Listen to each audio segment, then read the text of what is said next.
आप सभी को चैत्र पूर्णिमा और हनुमान जन्मोत्सव की ढेर सारी शुभकामनाएं। बजरंगबली हनुमान की कृपा से आप सभी के दुख दूर हो जाएं, आप सभी के मनोकामनाएं पूर्ण हो जाएं। चैत्र पूर्णिमा भगवान विष्णु और माँ लक्ष्मी जी को समर्पित होते हैं। वैसे तो साल की सभी पूर्णिमा तिथि अपने आप में बहुत महत्व है, लेकिन चैत्र पूर्णिमा को ही हनुमान जन्मोत्सव भी मनाया जाता है।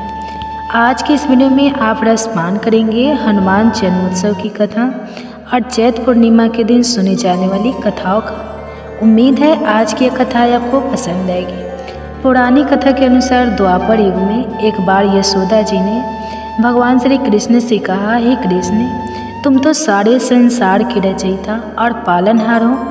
आज कोई ऐसा उपाय मुझसे कहो जिसके करने से स्त्रियों को सौभाग्य की प्राप्ति हो और उनकी सभी मनोकामनाएं पूर्ण हो। तब भगवान श्री कृष्ण कहने लगे, हे माता, मैं आपको एक उपाय विस्तार से बताता हूँ। सौभाग्य की प्राप्ति के लिए स्त्रियों को 32 पूर्णमासियों का व्रत रखना चाहिए, जिनमें चैत्र पूर्णिमा सबसे प्रमुख है। श्री कृष्ण जी आगे कहने लगे कि इस धरती पर एक राजा चंद्रहास की अनेक प्रकार के रत्नों से परिपूर्ण कार्तिका नाम की नगरी थी। वहाँ पर धनेश्वर नाम का एक ब्राह्मण था। उसकी पत्नी अति सुशील और रूपवती थी। दोनों ही उस नगरी में बड़े प्रेम से रहते थे। घर में धन धान्य की कोई कमी नहीं थी। उन्हें केवल एक ही दुख था कि उनके कोई संतान नहीं थी। इस कारण वे अत्यंत दुखी रहा करते थे। एक समय एक तपस्वी उस नगर में आया। वह तपस्वी उस ब्राह्मण के घर को छोड़कर अन्य सभी घरों से भिक्षा लेकर भोजन किया करता था। एक दिन हमेशा की तरह वह तपस्वी भिक्षा में मिले हुए अन्न को प्रेम पूर्वक खा रहा था कि धनेश्वर ने योगी का यह सब कार्य देख लिया। तब धनेश्वर योगी से हाथ जोड़कर बोला, महात्मा, आप सभी घरों से भिक्षा लेते हैं, परंतु मेरे घर से आप कभी भिक्षा नहीं लेते। इसका क्या कारण है?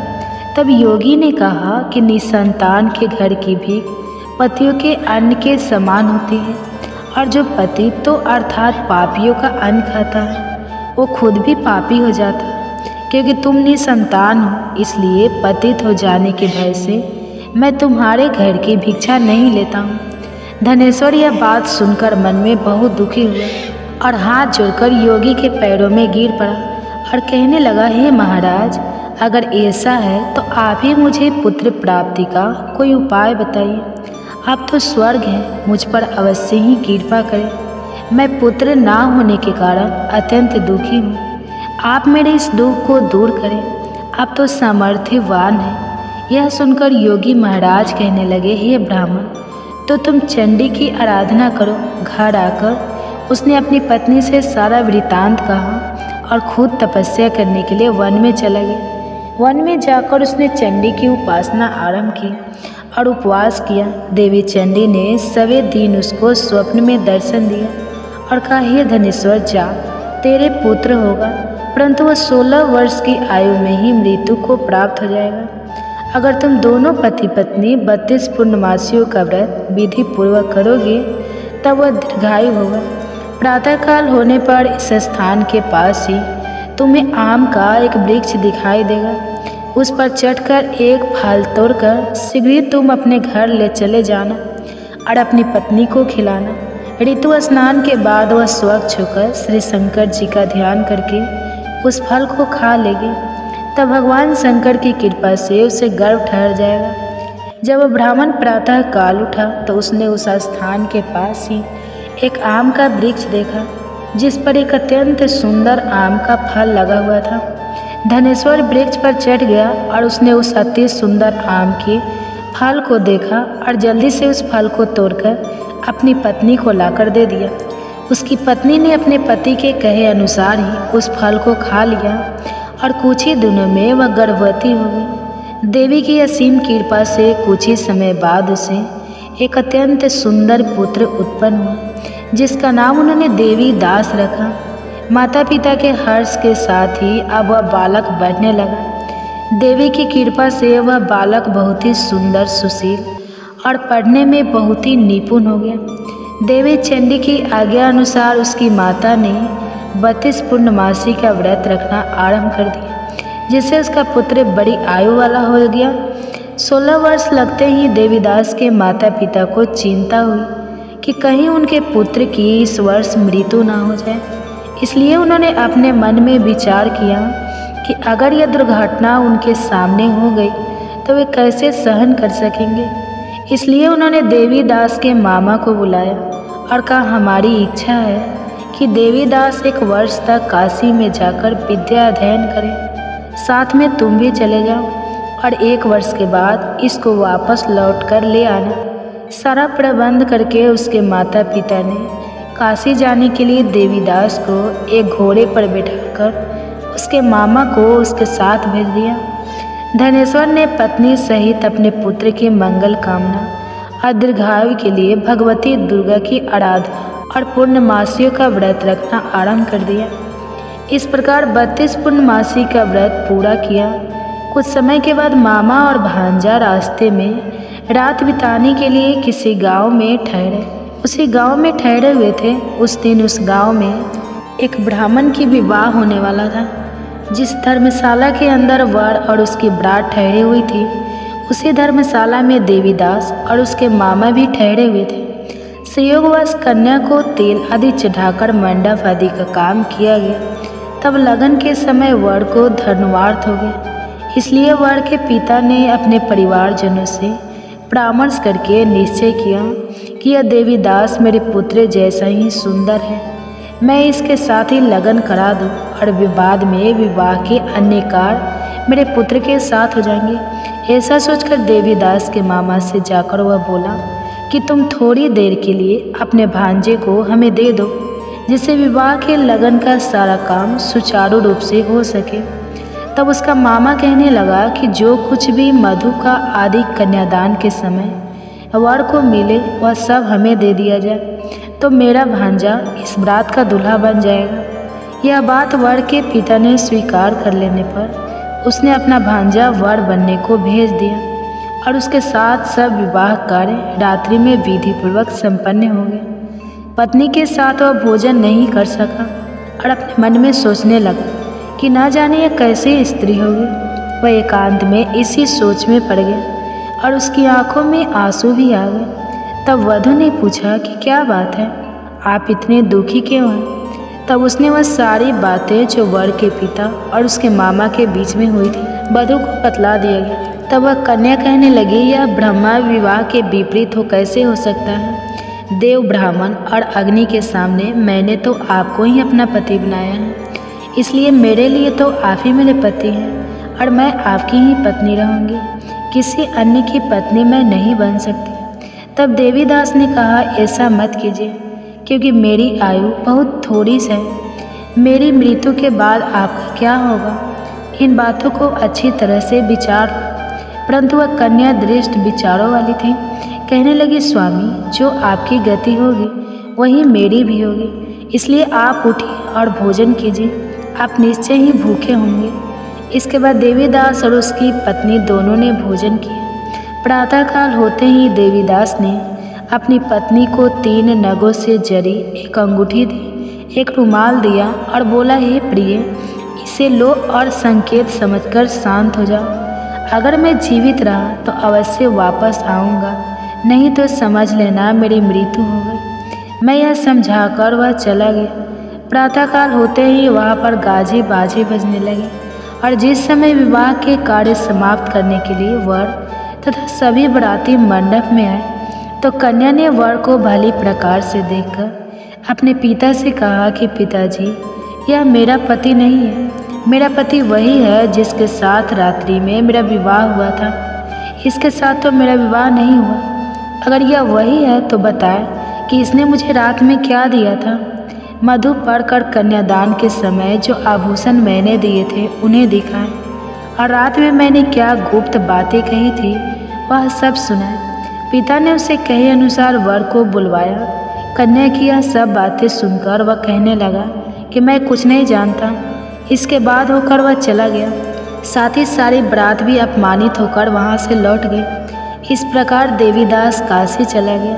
कुछ समय बीत गया, तब काल से प्रेरित होकर एक सांप रात के समय उसे डसने के लिए वहां पर आया, परंतु व्रत के प्रभाव से उसको काट नहीं पाया, क्योंकि पहले ही उसकी माता ने 32 पूर्णिमा का व्रत रखा था।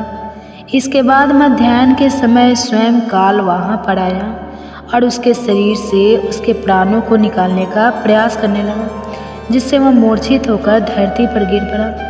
भगवान की कृपा से उसी समय भगवान शिव और पार्वती जी वहां पर आ गए। उसे मूर्छित दशा में देखकर पार्वती जी ने भगवान शंकर से प्रार्थना की, हे प्रभु, इस बालक की माता ने पहले 32 पूर्णिमा का व्रत किया था, जिसके प्रभाव से अल्पायु होने का दोष तो कट गया, इसका मृत्यु दोष कट गया। इसलिए अब आप इस बालक को दीर्घायु होने का आशीर्वाद दीजिए। भवानी के कहने पर भक्त वत्सल भगवान शिव ने उसे प्राण दान दे दिया। इस प्रकार पूर्णिमा व्रत के प्रभाव से काल को भी पीछे हटना पड़ा और देवीदास स्वस्थ होकर बैठ गया। उधर उसकी पत्नी रोज उसकी प्रतीक्षा किया करती थी। जब 1.25 वर्ष बीत गया, तब देवीदास भी अपने मामा के साथ काशी से चल दिया। इधर उसके ससुर उसको ढूंढने के लिए अपने घर से जाने ही वाले थे कि वह दोनों मामा भांजा वहीं पर आ गए। उन्हें आया देखकर उसका ससुर बड़ी प्रसन्नता के साथ उन्हें अपने घर में ले आया।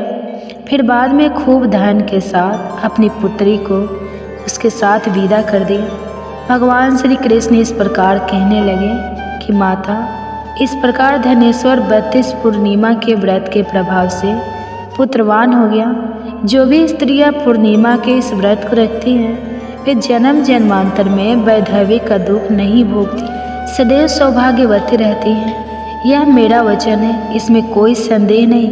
यह व्रत पुत्र पत्रों को देने वाला, सभी मनोकामनाओं को पूर्ण करने वाला है।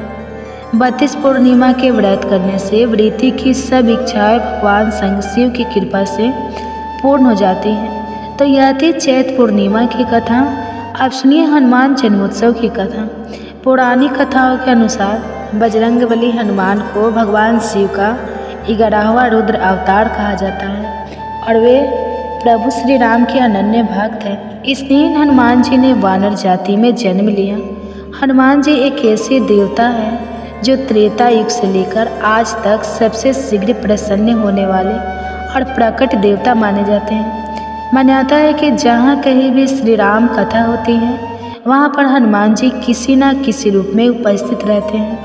हनुमान जी जन्मोत्सव पर हनुमान जी की कथा का श्रवण करने से बजरंगबली हनुमान की कृपा बरसती है।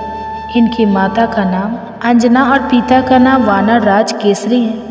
इसी कारण इन्हें अंजनाय और केसरी नंदन आदि नामों से पुकारा जाता है। हनुमान जी के जन्म को लेकर कई कथाएं प्रचलित हैं, लेकिन प्रमुख रूप से 2 कथाएं हैं जो हनुमान जी के जन्म से संबंधित हैं। माता अंजना ने अपने बचपन में एक बार एक बंदर को पैरों पर खड़े होकर ध्यान लगाते देखा, तो उन्होंने उस बंदर को फल फेंककर मार दिया। वह बंदर तुरंत ही एक ऋषि में बदल गया और उसकी तपस्या भंग होने पर वह क्रोधित हो गया। उसने अंजना को श्राप दिया कि जिस दिन उसे किसी से प्रेम हो जाएगा, उसी क्षण वह बंदरिया बन जाएगी। कुछ समय के बाद अंजना जंगलों में रहने लगी। वहाँ उनकी भेंट केसरी से हुई, जिनसे प्रेम होने पर वह बंदरिया बन गई। और केसरी ने फिर अपने बारे में बताते हुए अंजना को बताया कि वह तो बंदरों का राजा है। केसरी की ओर से प्रस्ताव रखने पर अंजना मान गई और दोनों का विवाह हो गया। फिर अंजना ने घोर तपस्या की और इस तपस्या के प्रभाव से भगवान शिव से उनके ही समान एक पुत्र उन्होंने मांगा। वहीं दूसरी ओर अयोध्या के राजा दशरथ ने पुत्र प्राप्ति के लिए पुत्र काम्यस्थ यज्ञ आयोजित किया। अग्निदेव को प्रसन्न करने के बाद उन्होंने देवीय गुणों वाले पुत्रों की कामना की। यज्ञ संपन्न होते ही यज्ञ कुंड से अग्निदेव स्वयं खीर का पात्र लेकर प्रकट हुए और तीनों रानियों को बांट दिया। उसी समय रानी केकई के हाथों से एक चील ने खीर छीन ली और अपने मुख से भरकर उड़ गए। चील जब उड़ी तब देवी अंजनी के आश्रम से होकर गुजरी। उस समय अंजनी ऊपर देख रही थी। अंजनी के मुख में खीर का कुछ भाग गिर गया। अनायास ही वह उस खीर को निगल गई, जिस कारण से वह गर्भवती हुई और फिर उन्होंने चैत मास की पुण्यतिथि अर्थात पूर्णिमा को बजरंगबली को जन्म दिया। अमर अजर अमर बजरंगबली भगवान श्री राम के अनन्य भक्त हुए और सदैव ब्रह्मचारी बने रहे। जब बजरंगबली का जन्म हुआ तब वे बचपन से ही बहुत तेजमान, कांतिमय, बुद्धिमान और बलशाली थे। जैसे ही वे बड़े हुए वैसे वैसे उनकी बाल्यकाल की शरारतें भी बढ़ने लगी। उनके बाल्यावस्था से जुड़ी एक कथा है जिसमें उनके महावीर बनने का वर्णन मिलता है। पौराणिक कथा के अनुसार एक दिन बालक हनुमान आंगन में खेल रहे थे। उसी समय उन्हें जोर से भूख लगी। तब उन्होंने उगते हुए सूर्य को फल समझ लिया। उन्होंने उस लाल रंग के चमकीले फल को खाने के लिए आकाश में छलांग लगा दी। वायु के वेग से वे आसमान में उड़ने लगे और देखते ही देखते सूर्य लोक पहुँच गए। जैसे ही वे सूर्यदेव के पास पहुँचे, उनको निकलने के लिए अपना मुंह खोल दिया। यह देखकर सूर्यदेव वहाँ से भागने लगे। अब सूर्यदेव आगे आगे और बाल हनुमान के पीछे पीछे। यह देखकर देवराज इंद्र भी आग में पड़ गए। उन्होंने सूर्यदेव को बचाने के लिए, उनकी रक्षा करने के लिए हनुमान जी पर वज्र से प्रहार कर दिया।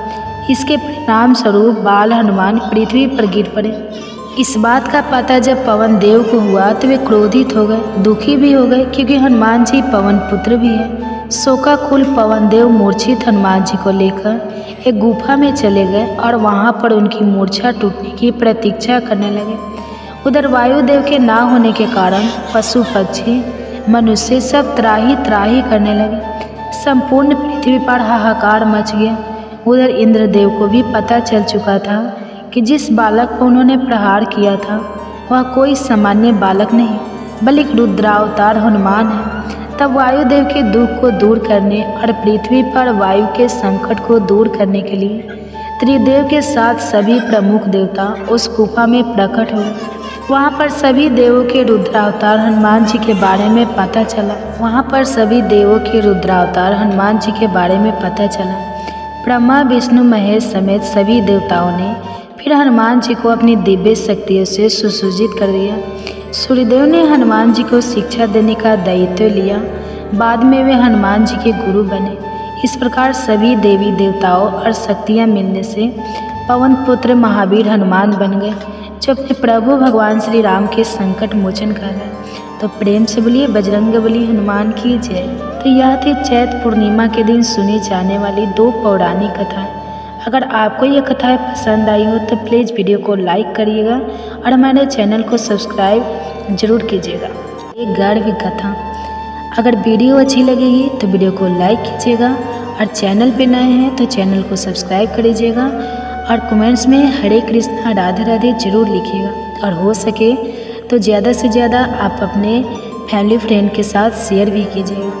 गर्भ गीता केवल एक ग्रंथ नहीं बल्कि यह जीवन के गढ़ रहस्य को प्रकट करने वाला दिव्य प्रकाश है, जो आत्मा को जन्म मरण के बंधन से मुक्त कर मोक्ष के पावन पथ पर ले जाता है। स्वयं भगवान श्री कृष्ण कहते हैं, जो श्रद्धा और भक्ति से गर्भ गीता का मनन करता है वह संसार के बंधनों से मुक्त होकर परम शांति को प्राप्त करता है। यह ग्रंथ न केवल आत्मशुद्धि का दीप जलाता है बल्कि गर्भवती माताओं के लिए भी अमृत के समान है। ऐसा विश्वास है कि जो माँ गर्भकाल में श्रद्धा से गर्भ गीता का श्रवण करती है उसका शिशु न केवल संस्कारी और तेजस्वी होता है बल्कि दिव्यता से भरकर समाज के लिए प्रेरणा बनता है। यदि आप भी इस अद्भुत ज्ञान की रोशनी अपने जीवन और भावी संतानों में भरना चाहते हैं तो अभी वंदना काव्या चैनल को सब्सक्राइब करें और प्रेम पूर्वक लाइक करें, श्रद्धा से सब्सक्राइब करें और इस दिव्य संदेश को शेयर करके औरों तक पहुंचाएं, क्योंकि ज्ञान जब बांटा जाता है तभी वह संस्कार बनता है।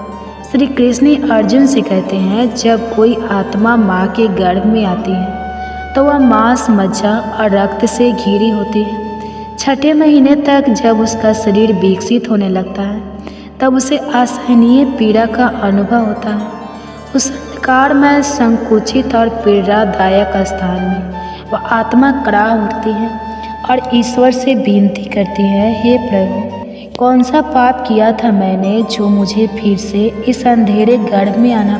उस क्षण आत्मा को अपने सारे बुरे कर्म याद आते हैं। वह पश्चाताप करती है, आंसू बहाती है और ईश्वर से प्रार्थना करती है कि वह इस मोह और दुख से भरे संसार में जन्म ना दे। लेकिन ईश्वर मौन रहते हैं क्योंकि उसका जन्म उसके ही कर्मों के अनुसार निश्चित होता है।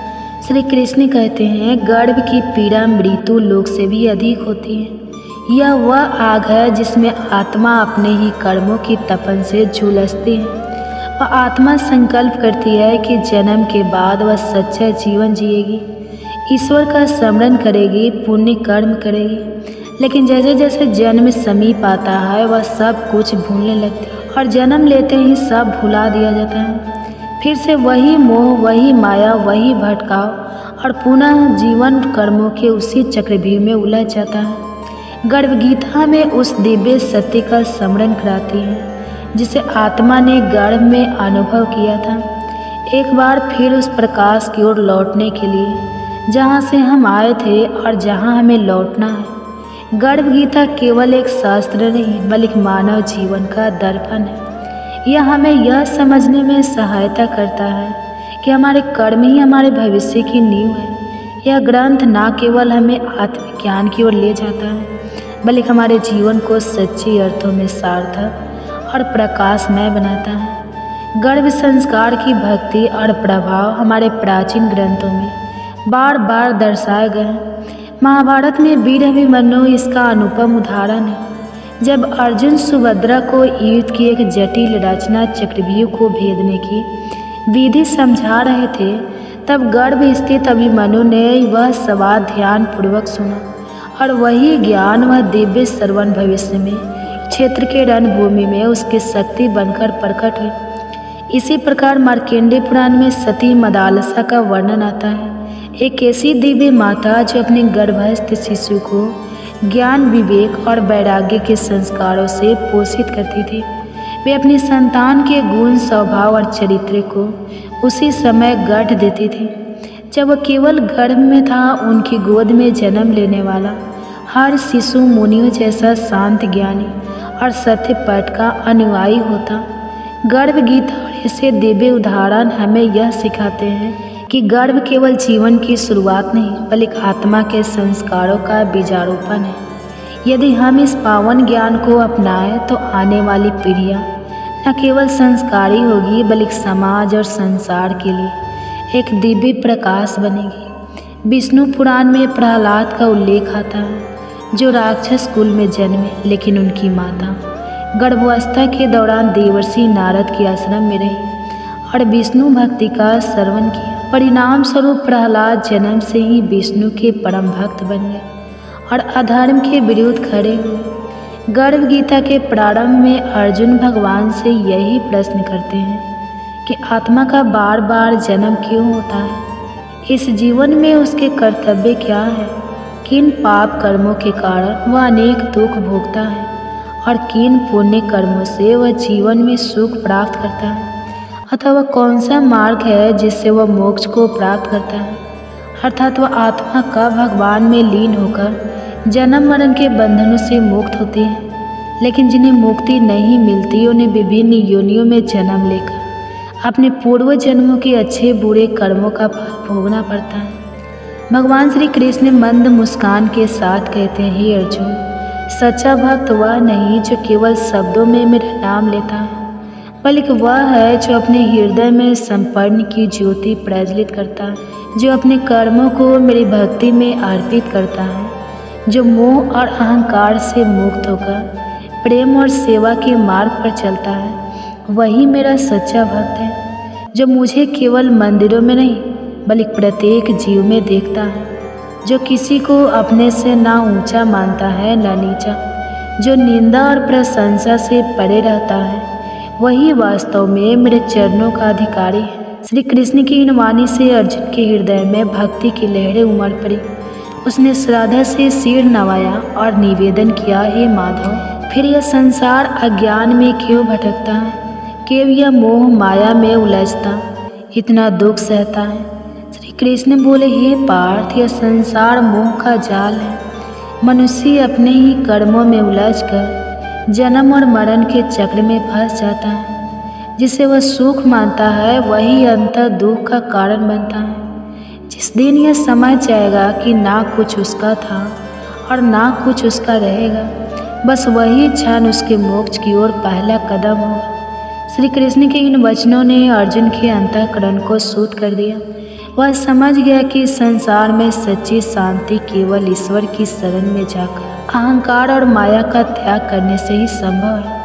यह सुनकर अर्जुन गहन चिंतन में डूब गया। उसे भली भांति ज्ञात हो गया कि मनुष्य का भाग केवल उसके ही कर्मों की परिणति है। वह आगे बोला, हे केशव, यदि कर्म ही सब कुछ तय करते हैं तो क्या मनुष्य अपने कर्म बदलकर अपना भाग्य भी बदल सकता है? श्री कृष्ण ने स्नेहपूर्वक उत्तर दिया, हे पार्थ, निस्संदेह मनुष्य अपने सत्कर्मों के द्वारा अपने मनुष्य भविष्य को रूपांतरित कर सकता है। जैसे कोई अंधकार से प्रकाश की ओर बढ़ता है, वैसे ही कोई अपने दुष्कर्मों को त्याग कर पुण्य के पथ पर अग्रसर हो सकता है। जो अपने कर्म सुधार लेता है वही अपने जीवन में सुख और शांति प्राप्त करता है। अर्जुन की जिज्ञासा और भी प्रबल हो उठी। उन्होंने निवेदन किया, हे प्रभु, वह कौन सा कर्म है जो मनुष्य को सबसे उच्च स्थिति तक पहुंचा देता है, और वह कौन सा पाप है जिसके कारण उसे नरक की यातनाएं सहनी पड़ती हैं? श्री कृष्ण बोले, हे धनंजय, जो व्यक्ति परोपकार करता है, दूसरे के दुख हरता है, अपनी संपत्ति का उपयोग जन कल्याण में करता है और कभी असत्य, छल या अन्याय का मार्ग नहीं अपनाता, वह ऊंच लोकों को प्राप्त करता है और अतः मोक्ष को प्राप्त करता है। परंतु जो व्यक्ति लोभ, अधर्म और अन्याय में डूबा रहता है, जो दूसरे की संपत्ति हड़पता है और जो झूठ तथा कपट के सहारे अपनी इच्छाएं पूरी करता है, वह अपने पापों के कारण नरक की यातनाएं भोगता है। श्री कृष्ण के इन वचनों ने अर्जुन के अंदर को आलोकित कर दिया। वे भाव विभोर होकर बोले, हे माधव, अब मैं जान गया कि जीवन का सबसे बड़ा धर्म सत्य, सेवा और धर्म का पालन है। जिसने इसे स्वीकार कर लिया वही सच्चे सुख को प्राप्त करता है। श्री कृष्ण मुस्कुराए और बोले, हे अर्जुन, यही परम सत्य है। जो इस ज्ञान को अपने जीवन में उतार लेता है वही जन्म मरण के बंधनों से मुक्त होकर परम शांति को प्राप्त करता है। फिर भगवान श्री कृष्ण के मुखमंडल पर गंभीरता छा गई। वे बोले, हे अर्जुन, यह समस्त संसार कर्म के बंधनों से बंधा हुआ है। हर जीव अपने पूर्व जन्मों के कर्मों का ही फल भोगता है। अर्जुन की जिज्ञासा और भी बढ़ गई। उन्होंने पूछा, हे प्रभु, रक्त विकार उत्पन्न होने का क्या कारण होता है? भगवान श्री कृष्ण ने उत्तर दिया, हे पार्थ, जो पुरुष प्राय स्त्रियों के साथ कपट करता है, जो अपने सुख और संपत्ति के लिए दूसरों का अपमान करता है, और अगले जन्म में रक्त विकार जैसी पीड़ाओं से ग्रस्त होता है। अर्जुन ने पुनः पूछा, हे माधव, कोई व्यक्ति निर्धन क्यों जन्म लेता है? श्री कृष्ण बोले, हे अर्जुन, जो मनुष्य कभी भी दान नहीं करता, जो अपने धन को केवल अपनी सुख सुविधा में लगाता है और किसी भी सहायता नहीं करता, वह अगले जन्म में निर्धनता का जीवन पाता है। उसका भाग्य उसे दरिद्रता की ओर ले जाता है। अर्जुन का मन व्याकुल हो उठा। उन्होंने आगे प्रश्न किया, हे केशव, खंड, वायु, लकवा किस पाप का फल होता है? श्री कृष्ण ने उत्तर दिया, हे धनंजय, जो व्यक्ति अपने माता पिता का अपमान करता है, उनका तिरस्कार करता है और उनकी सेवा नहीं करता, उसे अगले जन्म में खंड, वायु का दंड भोगना पड़ता है। अर्जुन की आंखों में श्रद्धा छलकने लगी। उन्होंने फिर पूछा, हे प्रभु, कोई जन्म से अंधा या अपाहिज क्यों होता है? भगवान श्री कृष्ण बोले, हे अर्जुन, जो व्यक्ति जीवन में अन्याय करता है, जो किसी निर्देश के नेत्रों में आंसू लाता है, जो किसी की टांगे तोड़ने या उसे अपाहिज बनाने का अपराध करता है, वह अगले जन्म में स्वयं अंधवंतर या अपांगता का कष्ट झेलता है। अर्जुन का हृदय पीड़ा से भर उठा। वे बोले, हे प्रभु, कुछ स्त्रियां बाल विधवा क्यों होती हैं? श्री कृष्ण उत्तर देने लगे, हे अर्जुन, जो स्त्रियां अपने पति के साथ छल करती हैं, जो अपने जीवन को झूठ और कपट से चलाती हैं, वे अगले जन्म में बाल विधवा बनती हैं। ऐसे कर्म उन्हें दुख और पीड़ा के पथ पर ले जाते हैं। अर्जुन ने एक लंबी सांस ली और पूछा, हे माधव, यदि कर्म ही सर्वश्रेष्ठ है तो क्या मनुष्य अपने कर्मों को बदलकर अपने भविष्य को भी बदल सकता है? श्री कृष्ण मुस्कुराए और बोले, हे पार्थ, निसंदेह जो व्यक्ति अपने कर्मों को सुधार लेता है, जो सत्य, धर्म और सेवा के मार्ग पर चलता है, वह अपने जीवन को उज्जवल बना सकता है। इस संसार में एक ही अपरिवर्तनीय सत्य है, कर्म। जो जैसा करता है वैसा ही फल प्राप्त करता है। अर्जुन ने हाथ जोड़ते हुए कहा, हे प्रभु, आपने जो ज्ञान दिया उसने मेरे अंतःकरण को शांति से भर दिया है। अब मैं जान गया हूँ कि जीवन में सबसे बड़ा धर्म सत्य, भक्ति और सेवा है। भगवान श्री कृष्ण मुस्कुराए और बोले, हे अर्जुन, जो इस ज्ञान को अपने जीवन में उतारेगा वह जन्म मरण के बंधन से मुक्त होकर परम शांति को प्राप्त करेगा। फिर श्री कृष्ण ने अर्जुन की ओर करुणा भरी दृष्टि डालते हुए कहा, हे पार्थ, निसंदेह मन अत्यंत चंचल और बलशाली है। यह उन्मत्त हाथी के समान है जो बिना लगाम के विपरीत दिशाओं में दौड़ता रहता है, परंतु हे अर्जुन, इसे संयम और निरंतर अभ्यास से नियंत्रित किया जा सकता है। अर्जुन ने एक लंबी सांस ली और पूछा, हे माधव, यह अभ्यास और संयम कैसे किया जाए? क्या कोई सरल मार्ग है जिससे मन को वश में किया जा सके? श्री कृष्ण ने मधुर मुस्कान के साथ उत्तर दिया, हे धनंजय, आप सभी के गर्भ में पल रहे शिशु पर कान्हा जी का आशीर्वाद सदैव बनी रहे। आज आप हमारे चैनल पे श्रवण करेंगे गर्भ कथा। हमारे पुराणों में अनेक प्रसिद्ध कथाएं हैं जो मनुष्य को जीवन की सही राह दिखाने में मदद करती हैं। आज ऐसे ही एक संपूर्ण कथा आपको सुनाने जा रही हूँ, जिसे गर्भ में संतान सुनकर अनेक शिक्षाओं के साथ प्रसन्नता तो पाएंगे ही, साथ ही माताएं समझ पाएगी कि गर्भकाल की शिक्षा का कितना अधिक महत्व होता है। तो आइए प्रारंभ करते हैं। उससे पहले हम कथा प्रारंभ करें, आप कथाओं में खो जाए उससे पहले माताओं एवं बहनें, आपसे अनुरोध है कि वीडियो अच्छी लगेगी तो वीडियो को लाइक कीजिएगा और चैनल पे नए हैं तो चैनल को सब्सक्राइब करके बेल आइकन को ऑन कर लीजिएगा, ताकि ऐसे ही गर्भ कथा का नोटिफिकेशन आप सबके पास सबसे पहले पहुँचे। और हो सके तो ज़्यादा से ज़्यादा शेयर कीजिएगा, और वीडियो अच्छी लगेगी तो कमेंट्स में हरे कृष्णा राधे राधे जरूर लिखिएगा। तो आइए प्रारंभ करते हैं। जब भगवान बराह ने पृथ्वी को समुद्र से बाहर निकाल हिरण्यकश्यप को मारकर पृथ्वी को आतंक से मुक्त किया था, तब उसका भाई हिरण्यकश्यप बहुत गुस्सा हुआ। उसने तय किया कि वह अपने भाई का प्रतिशोध अवश्य लेगा। उसने खुद को अजय और अमर बनाने के लिए हिमालय पर जाकर घोर तपस्या आरंभ की। उसे कठिन तप करता देख इंद्र भी घबराने लगे। उन्होंने दैत्यों की राजधानी पर हमला कर दिया। जब जाना हिरण्यकश्यप की पत्नी गर्भवती है तो उसे भी बंदी बना लिया। सोचा राक्षस का पुत्र राक्षस बनेगा और आगे चलकर हमारे लिए मुश्किल उत्पन्न करेगा। हिरण्यकश्यप वहाँ था नहीं, इसलिए दैत्य हारकर भागने लगे। देवताओं ने दैत्यों की राजधानी लूट ली। इंद्र ने हिरण्यकश्यप की पत्नी क्यादु को बंदी बना लिया और स्वर्ग ले जाने लगा। पर तभी रास्ते में देवर्षि नारद मिले। उन्होंने इंद्र से कहा, तुम दैत्य राज की पतिव्रता पत्नी को मत ले जाओ, यह महापाप है। इस पर इंद्र ने अपना उद्देश्य बताया कि जन्म के बाद वह संतान का वध करेगा, फिर देवी क्यादु को भी छोड़ देगा। तब नारद जी ने समझाया, गर्भ में संतान के संस्कार बदले जा सकते हैं। यह संतान भगवान श्री विष्णु की परम भक्त बनेगी। बस तुम क्यादु पुत्री को मुझे सौंप दो। इंद्र ने देवर्षि की बात मान ली और अब क्यादु देवराज के बंधन से मुक्त हो गई। वे देवर्षि के आश्रम में रहने लगे जब तक उसके पति तपस्या से वापस नहीं लौट आते। उसके लिए और कोई सुरक्षित जगह थी भी नहीं। देवर्षि उसे अपनी पुत्री की तरह मानते। गर्भस्थ संतान को भगवत भक्ति का उपदेश देते। गर्भ में प्रहलाद भी उन उपदेशों को सुन बड़ा ही आनंदित होता। कुछ वर्षों बाद जब हिरण्यकश्यप वरदान प्राप्त कर लौटा, उसने सभी देवताओं को जीत लिया। सभी लोकपालों को हराकर उनकी सारी संपदा छीन ली।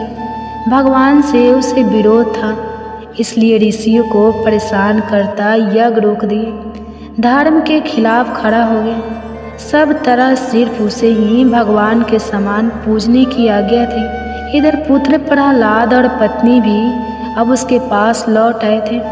प्रहलाद की शिक्षा के लिए उसने अपने गुरु शुक्राचार्य के पास उसे भेजा, पर तब शुक्राचार्य जी तपस्या में व्यस्त थे, इसलिए गुरु के पुत्र सन और अम्बरक उसे शिक्षा देने लगे। एक दिन प्रहलाद वापस घर आए। माँ ने खूबसूरत वस्त्रों से सजाया, पिता ने गोद में बैठाया, फिर उससे पूछा कि तुमने अभी तक क्या सीखा है।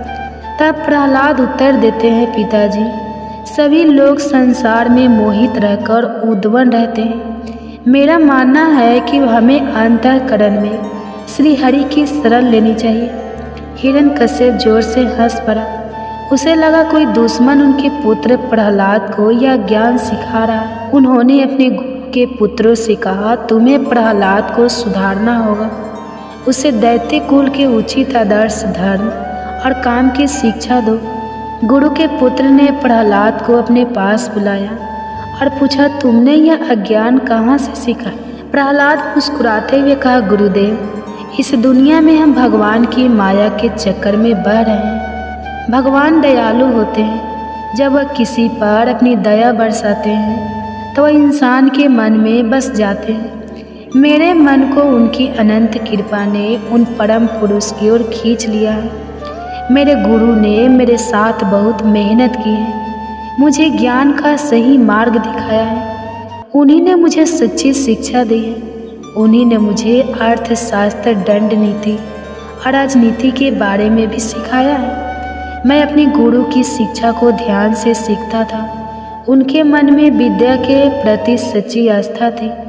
मैंने गर्भकाल में ही संपूर्ण ज्ञान प्राप्त कर लिया है। गुरु पुत्र को उसकी बात ज़्यादा समझ नहीं है। तब हिरण्यकश्यप ने भी अपने पुत्र को गोद में बिठाकर पूछा, बताओ बेटा, सबसे अच्छा ज्ञान क्या है? प्रहलाद ने कहा, मेरे अनुसार सर्वोत्तम ज्ञान वही है जो भगवान के गुणों और आचरणों को सुनने की प्रेरणा देता हो। उनकी लीलाओं और नामों का भजन, उनके श्री चरणों की सेवा, उनकी पूजा, उनकी स्तुति, उनके सामने दास बनना, उनसे दोस्ती करना, उनके प्रति अपनी आत्मा को समर्पित करने का भाव जगाता हूँ। मेरे अनुसार इसी का अनुसरण कर हम जीवन में सबसे उत्तम फल प्राप्त कर सकते हैं। हिरण्यकश्यप बहुत क्रोधित हो गया। उन्होंने प्रहलाद को बुरी तरह डांटा और उसे जमीन पर पटक दिया। उनके गुरुकुल के छात्रों ने बताया कि हमने उसे गलत नहीं सिखाया है। प्रहलाद शांति से खड़े रहे, बिना किसी क्रोध के। वे अपने पिता से कहने लगे, पिताजी, आपको गुस्सा नहीं आना चाहिए। गुरु के पुत्रों का भी कोई दोष नहीं है। वे विषयों की वस्तुओं को बार बार उपभोग करके उन्हीं में लगे रहते हैं, पर मैं सच्चे ज्ञान को जानता हूँ। आज वह नन्हा सा बच्चा त्रिभुवन विजय दैत्यराज हिरण्यकश्यप के सामने बिना डरे खड़ा था और पिता की रुचि के विपरीत यह सब कहे जा रहा था। दैत्यराज के गुस्से का अब कोई पार नहीं था। उसने अपने क्रूर सभासदों को आदेश दिया, जाओ तुरंत इस दुष्ट बच्चे को मार डालो।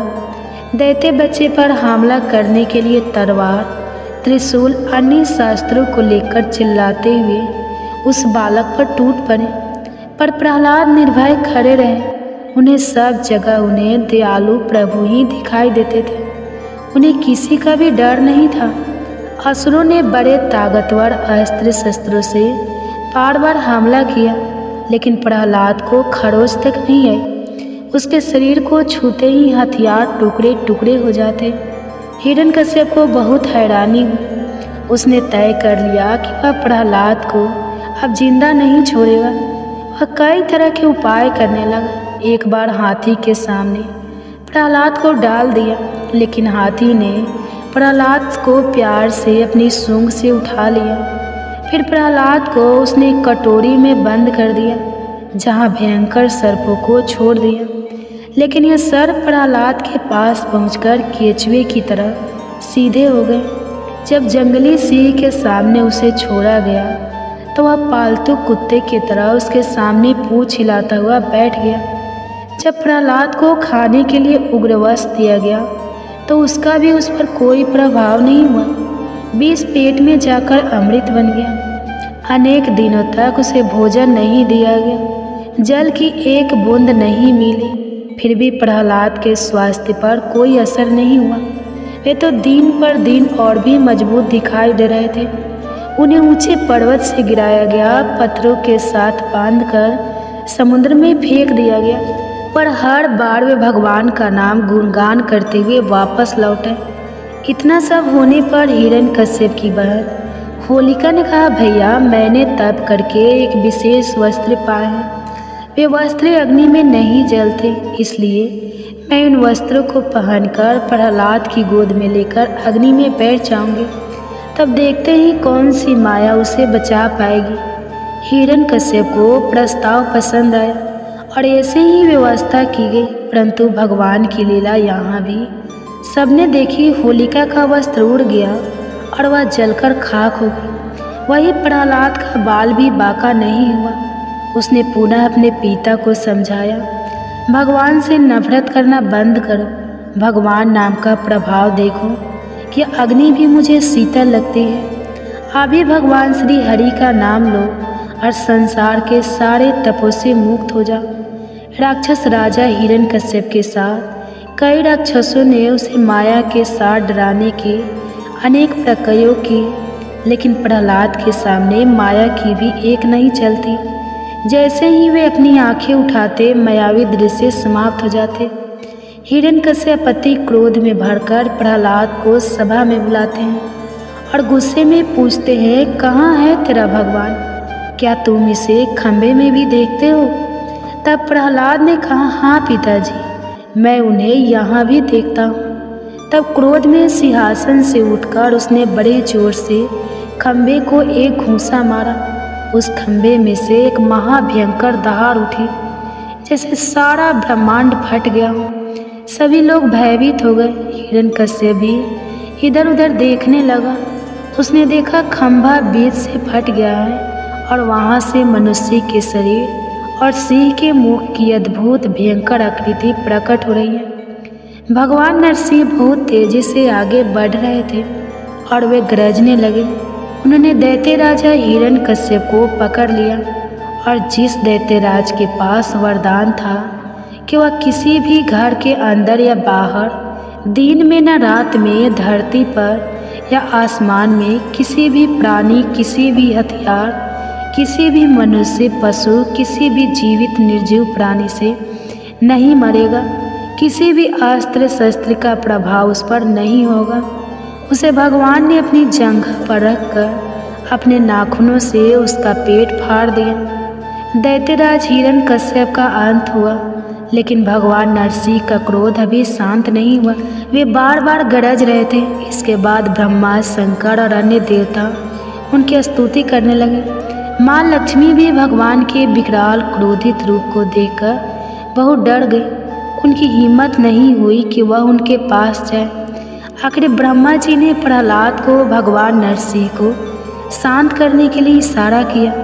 तब प्रहलाद निर्भय होकर भगवान के पास गए और उनके चरणों में गिर गए। भगवान ने स्नेह से उन्हें उठा लिया, अपनी गोद में बैठा लिया। वे बार बार प्रहलाद को चाटते हुए कहने लगे, बेटा प्रहलाद, मुझे माफ़ कर दो, मुझे आने में बहुत देर हो गई, तुम्हें बहुत कष्ट सहना पड़ा, मुझे क्षमा कर दो। प्रहलाद का गला भर आया। आज त्रिभुवन के स्वामी उनके सिर पर अपना आशीर्वाद देकर उन्हें प्यार से छू रहे थे। प्रहलाद जी धीरे धीरे खड़े हुए। उन्होंने अपने हाथ जोड़कर भगवान की प्रशंसा की, बड़े भक्ति भाव से भगवान की महिमा गाई। आखिरकार भगवान ने उनसे एक वरदान मांगने के लिए कहा। प्रहलाद ने कहा, प्रभु आप वरदान देने की बात करके मेरी परीक्षा क्यों लेते हैं? वह जो अपने स्वामी की सेवा का पुरस्कार चाहता है वह तो व्यापार है, मैं तो सिर्फ सेवक हूँ आपका। मुझे किसी भी प्रकार की कोई भी पुरस्कार की इच्छा तक नहीं। मेरे नाथ, आपसे मेरी यही विनती है कि आप मुझे शुद्ध आशीर्वाद दें। मेरे दिल में कभी कोई इच्छा उठे ही ना, ऐसी आप कृपा करें। तभी भगवान के अनेक बार आग्रह पर प्रहलाद ने कहा, प्रभु, मेरे पिता आपकी भक्ति नहीं करते थे, वे आपकी निंदा करते थे, उन्हें आप इस पाप से मुक्त कर दीजिए।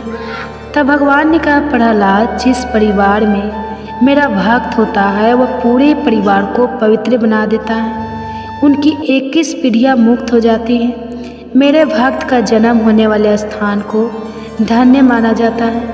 वह स्थान पृथ्वी पर तीर्थ की तरह पूजा जाता है। इस प्रकार प्रहलाद भगवान के आशीर्वाद से कृतार्थ हुए। वास्तव में भगवान के अनन्य भक्तों में प्रहलाद का नाम सर्वोपरि माना जाता है। बाल्यकाल भक्ति में भी ध्रुव के से ऊपर माना जाता है, क्योंकि ध्रुव की इच्छा थी कि वे भगवान की गोद में, पर प्रहलाद की कभी कोई इच्छा नहीं थी। मेरे बच्चे, आशा है यह कथा तुम में भी भगवान के प्रति सच्चे आस्था और भक्ति के गुण को बढ़ाएगी। तुम अपने जीवन को एक उद्देश्यपूर्ण और सार्थक रूप से जी पाओगे। यही तुम्हारी माँ की मंगल कामना है। चलो अब तुम आराम करो। आज के लिए इतना ही। ओम शांति शांति शांति, नमो नमः। के गर्भ में पल रहे शिशु पर कान्हा जी का आशीर्वाद सदैव बनी रहे। आज आप हमारे चैनल पे श्रवण करेंगे गर्भ कथा। कहते हैं गर्भावस्था में माँ को भगवत चिंतन और भगवती कथाएं जरूर सुननी चाहिए। आज इसी कड़ी में ध्रुव की कथा अपनी संतान को सुनाते हैं। अगर वीडियो अच्छी लगेगी तो वीडियो को लाइक कीजिएगा और चैनल पे नए हैं तो चैनल को सब्सक्राइब करके बेल आइकन को ऑन कर लीजिएगा, ताकि ऐसे ही वीडियो की नोटिफिकेशन आप सबके पास सबसे पहले पहुंचे। और हाँ, हो सके तो ज़्यादा से ज़्यादा शेयर कीजिएगा, ताकि हमारे जितने भी माताएं बहनें हैं गर्भावस्था में हैं, ताकि ये कहानी भी सुन सके। तो आइए श्रवण करते हैं गर्भ कथा। इसके लिए माता एक शांत स्थान पर बैठ जाए। एक ऐसा समय चुने जहाँ बहुत ज़्यादा डिस्टर्ब ना हो और आपको इसको बीच में ना रोकना पड़े। आप दोनों हाथ अपने गर्भ पर रख ले, कोमलता से अपनी आँख बंद कर ले और अपनी संतान से कहे, आओ मेरे बच्चे, मैं तुम्हें एक बहुत ही प्रेरक कथा सुनाती हूँ। इसके लिए मैं तुम्हें सतियों के उस समय लेकर चलती हूँ जहाँ प्रदेश के राजा उत्तानपाद रहते थे। उनकी 2 रानियाँ थीं। माताएं एवं बहनें, आप सभी से हाथ जोड़कर विनती है कि वीडियो को पूरा देखिएगा और ज़्यादा से ज़्यादा वीडियो को शेयर भी कीजिएगा। और ये कथाएं आपको कैसी लगे कमेंट्स में ज़रूर बताइएगा। हरे कृष्णा, राधे राधे ज़रूर लिखिएगा। कहते हैं कि उनकी 2 रानियाँ थीं, सुरुचि और सुनीति। सुरुचि बहुत सुंदर थी और राजा को बहुत प्रिय भी थी।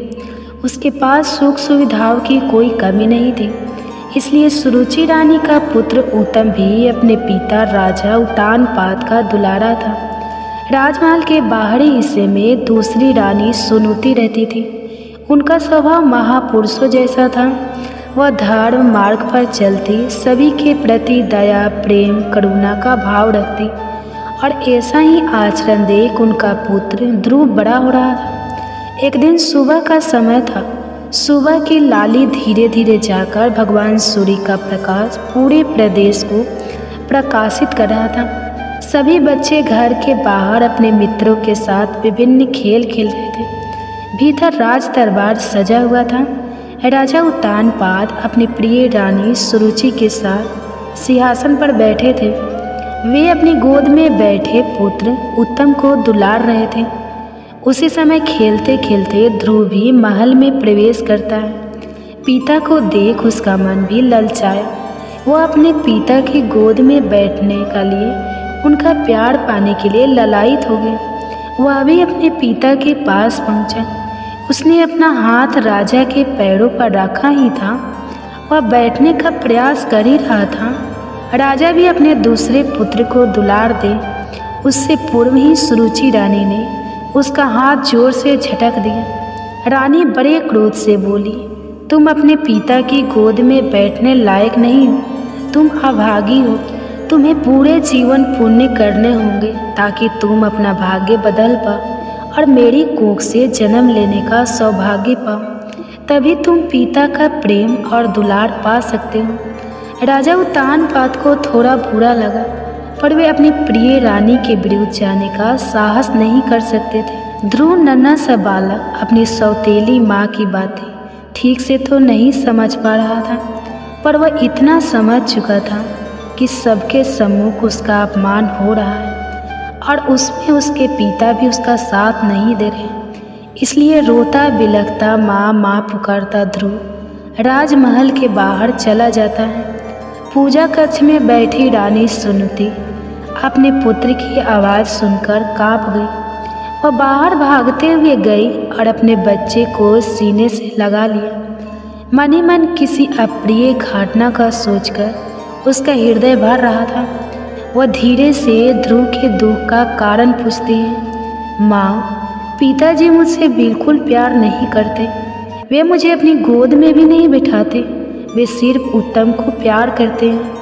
माँ, ऐसा क्यों? माँ, मैंने क्या नुकसान किया है? उनका क्या मैं इतना बुरा हूँ?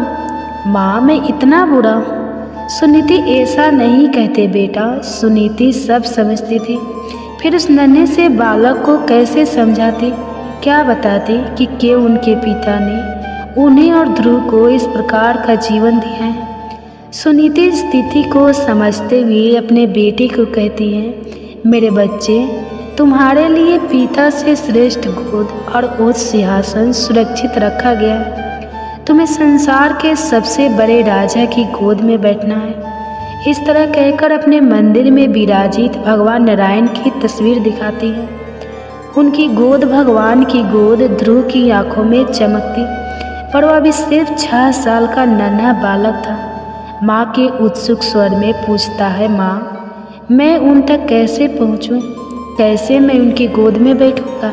माँ को भी आज जाने कहाँ से हिम्मत आ रही थी। वह ध्रुव की सभी बातों का स्पष्ट उत्तर दे रही थी। कहती है वह मार्ग श्रेष्ठ है, इसलिए उसे पाना भी थोड़ा मुश्किल है। पर ध्रुव को अब किसी बात का भय नहीं था। उसे तो बस उनकी गोद का इंतजार था।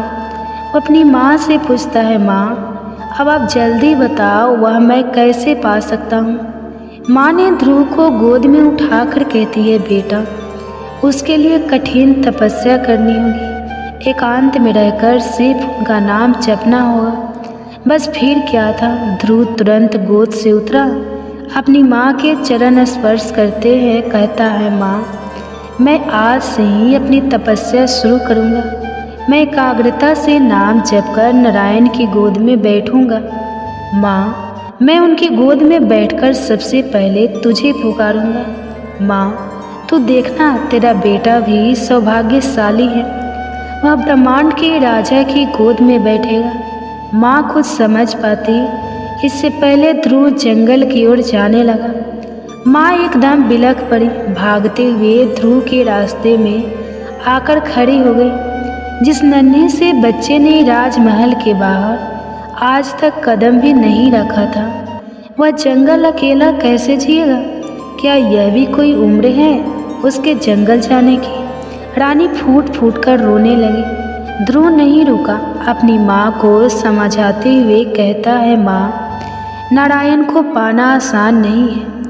कष्ट तो करनी होगी, तेरा बेटा करेगा। माँ, वह भी सौभाग्यशाली बनेगा। माँ रोए जा रही थी। वह आगे बढ़ता जा रहा था। धीरे धीरे सांझ होने लगी, रात अंधेरी छा रही थी। उसका मन भी डर रहा था। मन कर रहा था फिर से अपनी माँ के आंचल में चला जाए, उसकी गर्माहट पे रोते रोते सो जाए। पर तुरंत उसे अपनी सौतेली माँ के कहे शब्द याद आ रहे थे, इसलिए वह दुगुनी रफ्तार से आगे की ओर बढ़ रहा था। वह कुछ समझ पाता उससे पूर्व ही कुछ स्वर सुनाई दिए, नारायण नारायण। देवर्षि ऋषि नारद भगवान की इच्छा के अनुरूप ही नन्हे ध्रुव का मार्गदर्शन करने आए थे। वे बालक के दर्द को समझ रहे थे, साथ ही उसका भविष्य भी जानते थे, इसलिए उसे उचित स्थान और भगवान का मंत्र सिखा दिया। फिर क्या था, रात के अंधेरे में झुन झुन की आवाज़ के साथ ध्रुव के मंत्र के स्वर भी जंगल में गूंजने लगे। धीरे धीरे ध्रुव अपनी तपस्या में लीन होने लगा। इधर राज दरबार में यह बात आग की तरह फैल गई। हर किसी ने दबी आवाज से राजा उत्तानपाद और सुरुचि की निंदा की। राजा उत्तानपाद की भी आंखें अब खुल गई थी। उन्हें अपने मासूम से बेटे का चेहरा ही नजर आ रहा था। उसका हुआ चेहरा देखकर वे भी अंदर से कांप रहे थे। उन्हें लग रहा था कि वास्तव में वे कैसा भयंकर पाप कर बैठे हैं। इधर सुनीति का रो रो कर बुरा हाल था। उसका आखिर राजमहल में अपने पुत्र के अलावा और था ही कौन। वह उसे बार बार याद कर बस रोती जा रहे थे। राजा भी अब अपनी गलती को मानकर ध्रुव को मनाने के लिए जंगल की ओर निकल रहे थे, पर तभी उन्हें पूंजी मिल गए जिन्होंने राजा को रोक दिया। आपका पुत्र कोई साधारण पुत्र नहीं है। वह तेजस्वी बालक सचमुच नारायण की गोद में विराजे का आपके और आपके राज्य की कृति को संपूर्ण ब्रह्मांड में फैलाएगा। उसका जन्म इसी हेतु हुआ है। इसलिए हे राजन, आप शक ना करें, बल्कि निश्चिंत रहें। वह जल्दी ही आप सभी के पास लौट आएगा। इधर ध्रुव अपनी तपस्या में लीन था। जंगली जानवरों की आवाज़, उनके सताने का भय आसपास हमेशा बना रहा था। कभी बंदरी के समीप उसके बच्चे को लिपटा देखता तो उसका मन भी भरता, पर वह किसी भी कीमत पर लौट जाना नहीं चाहता था। 6 साल के बच्चे का ऐसा दृढ़ निश्चय कि अनेक प्रलोभन, अनेक भय दिखाने पर भी वह नारायण जब से अलग नहीं हुआ। 6 महीने से अकेला ना बालक तपस्या कर रहा था और उसकी चाह भी थी तो क्या, बस एक बार नारायण की गोद में बैठना है। इसे देखकर भगवान भी अधिक समय तक उससे दूर नहीं रह पाए। वे ध्रुव के समीप पहुंचकर प्यार से उसके सर पर हाथ रखते हैं। ध्रुव अपनी आंखें खोलता है। उसे विश्वास नहीं होता कि उसके सम्मुख कौन खड़ा है। चतुर्भुज रूप में नारायण वह बार बार आंखें बंद करता खोलता, खुद को चिमटी काटता। वह सोच ही नहीं पा रहा था कि यह क्या हो रहा है। उसके साथ भगवान उसकी मासूमियत को देखकर मुस्कुराते हैं। उसे तुरंत उठाकर अपनी गोद में बैठा लेते हैं, मानो अब तो धरती आकाश सब फूल बरसा रहे हों। जंगल की प्रत्येक कली फूल बनकर उस पर गिर जाना चाहती हूँ। प्रकृति खुशी से घूमना चाहती हूँ। सारे पंछी खुशी से गाने लगे। हवाएं मधुर स्वर में बांधे यंत्र बजा रही हूँ। पूरे वातावरण में एक अद्भुत सा आनंद छा गया। ध्रुव की आंखें खुशी से टिमटिमाने लगी। वह धीरे से प्रभु से कहता है, प्रभु अब कोई मुझे और मेरी माँ को अभागा नहीं कहेगा ना। भगवान ने अपने दोनों हाथ कसकर ध्रुव को समेट लिया। नहीं बेटा, तुम ब्रह्मांड में वह स्थान पाओगे जिसके आगे देवी देवता सप्तऋषि भी पराक्रमा करेंगे। प्रलय काल में भी तुम सुरक्षित रहोगे। तुम्हारी कृति अनंत जन्मों तक फैली रहेगी। हर मनुष्य तुम जैसी संतान की प्राप्ति करना चाहेगा। तुम और तुम्हारी माँ श्रेष्ठ गति को पाओगे। ध्रुव अपने हाथ जोड़ प्रभु को नमन करता है। आज की कथा को यहीं समाप्त करती हूँ। सभी को प्रणाम। जय श्री कृष्णा। बहुत बहुत धन्यवाद।